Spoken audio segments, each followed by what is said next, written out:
And with that, I'm going to just let you hear this. You heard it before, but you're going to hear it again.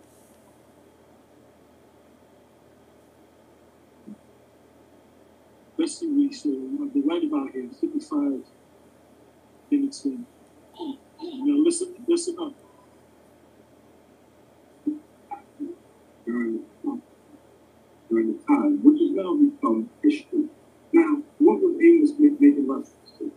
Now, to make it easy, I'm going to go to 2 Chronicles 15:3. But this is also reference to Hosea chapter 3, verse 1. I'm not reading Hosea right now. I'm reading Chronicles.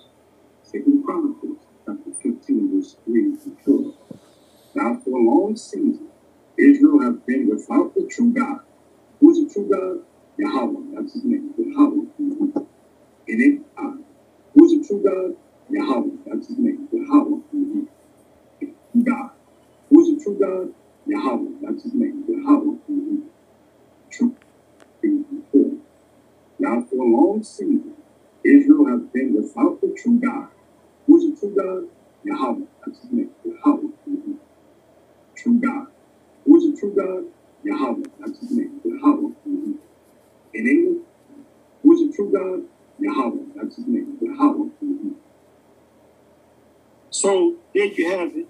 That's the proof that he called on Yahawah. Now, all these years we were bucking up against him. And this guy, Deacon Asaph, he got a.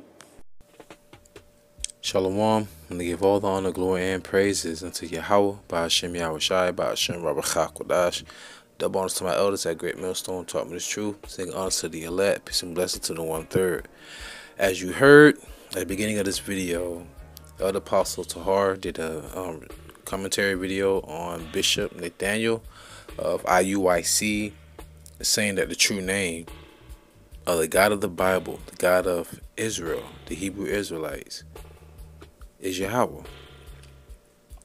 Now, Elder Apostle Tahar and like-minded men on down have constantly been combating him spiritually about the name, because there's a actual 2-hour-long video. I even have a response video of him pretty much breaking down the name of Yahawah in the Bible, going to the blue letter, the Hebrew, the concordance, and everything. And then one day he just did the complete 180. And we all know and think it's all through the 501c3 charter, which is a tax write-off from the government dealing with Christianity. In other words, a 501c3 charter is pretty much a gag order.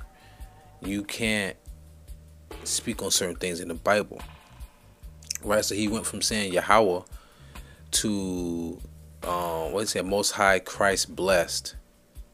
How you just go from one name to another? Now, this is not me here to bash him.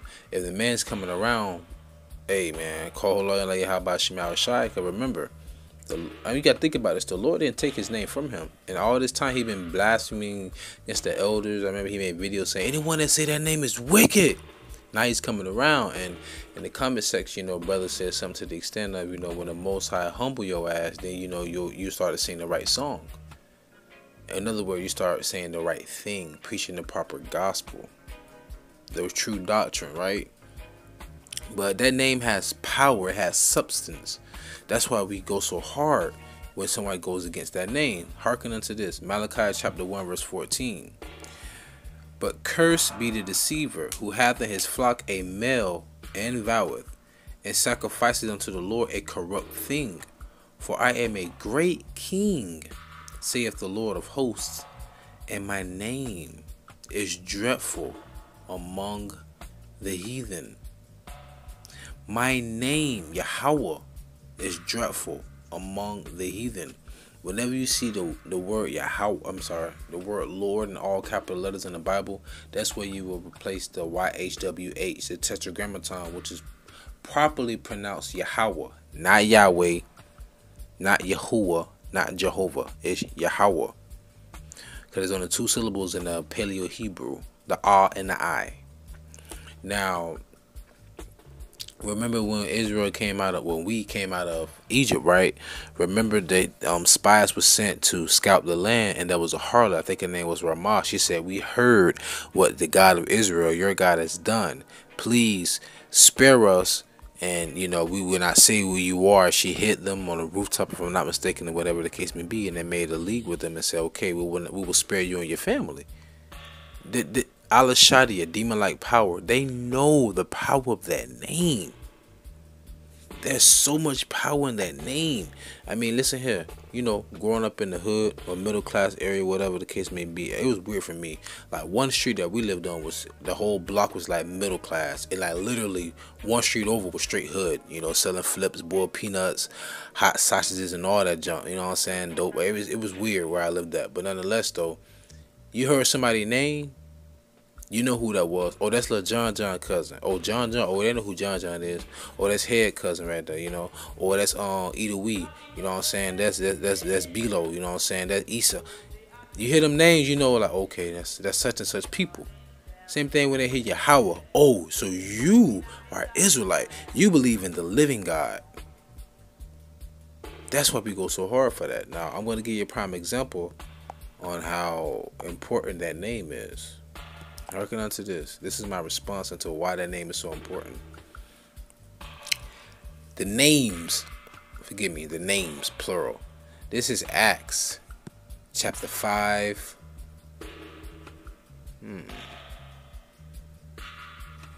Start at 25. Let me start at 24. Now when the high priest and the captain of the temple and the chief priests heard these things, they doubted of them whereunto this would grow. Then came one and told them, saying, Behold, the men whom ye put in prison are standing in the temple and teaching the people. Okay, they got out.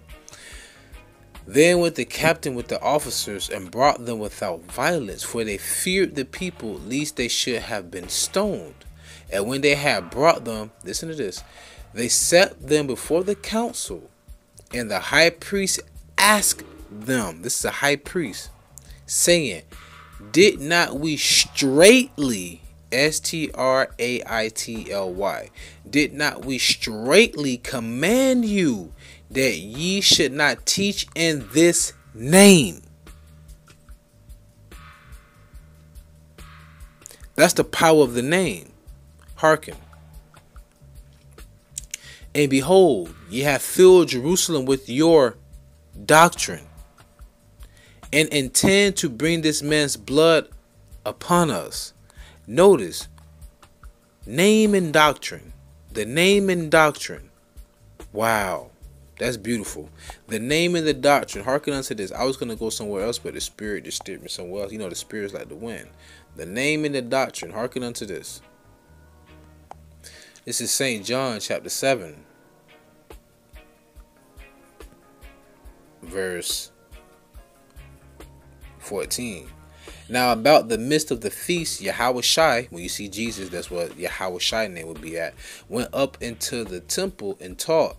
And the Jews marveled, saying, How knoweth this man letters, having never learned? Meaning that they never saw him in their school, their religious sectors. Like how Paul said he was a Pharisee of the Pharisee of the stock of Abraham, circumcised the 8th day. Well, Gamaliel was his teacher, right? So Paul was a Pharisee. He was a high priest. Continuing on. And the Jews marveled, saying, How know this man letters, having never learned? Yahushua answered them and said, My doctrine is not mine, but his that sent me. If any man would do his will, he shall know of the doctrine, whether it be of God or whether I speak of myself. Call Allah like YAHAWASHI, I was shy. Remember, the high priest told Peter, because it was keep reading Acts the 5th chapter, did not we straightly tell you not to teach this teaching his name in his doctrine? That's heavy, y'all. So that lets you know that the name and the doctrine is what sets the true servants of YAHAWASHI apart. Okay. Oh man, what was it? I think it's here. The Spirit is on me right now. Listen to this. Listen to this. Ephesians chapter 4 verse 4. There is one body and one spirit, even as ye are called, and one hope of your calling. One faith. One Lord, one faith, one baptism, one God and Father of all, who is above all and through all and in you all. It's only one doctrine, y'all. And it's only one what? Name. One body. There's no ifs, ands, or buts about it. No way around it. Okay? So at the end of the day, that name is what's going to save us. That's why it's so important to the name. Think about this. You know, I like to use this analogy. Let's say you use, God forbid, you know, someone was in a car accident, you know, use a car accident, whatever the case may be. And boom, you were knocked unconscious, you know, and the car started to catch a blaze. It was on fire. You know, but you're unconscious. You don't know. This is what somebody's telling you. It was on fire. Then this good Samaritan drags you out of the car, away from the car, from safety. And the car is literally engulfed in flames. And, you know, there was nobody else around except him. And you wound up here in the hospital. In your mind, the first thing you're going to say is, what's his name? Who was it that saved me? Because you're going to want to show gratitude to the individual that saved you from that burning car. So don't you want to give all honor, glory, and praises to the name of the higher power and his only begotten Son, Yahawah, Bahashem, YAHAWASHI. Ba means in, Ha means the, Sham means name. Yahawah in the name Yahawashai. Yahawah Bahashem Yahawashai. Don't you want to give all honor, glory, and praises to those names, knowing that those are our only means of salvation in this cruel, wretched, decrepit, twisted, putrid world that we live in, that's going to be destroyed via ICBM, which are intercontinental ballistic missiles, nuclear weapons, which are written in the Bible? You damn right. So you better get them names right too. You want to know why? This is Acts chapter 4 verse 12. Neither is there salvation in any other, for there is none other name under heaven given among men whereby we must be saved. So with that being said, I pray you was edified and fed. Stay in the spirit. Don't fear it. Just endure it. Ask for forgiveness. Pray without ceasing. Stay humble. Remain diligent. Kwame Sha'Allah. Mufla Babal. Shalom.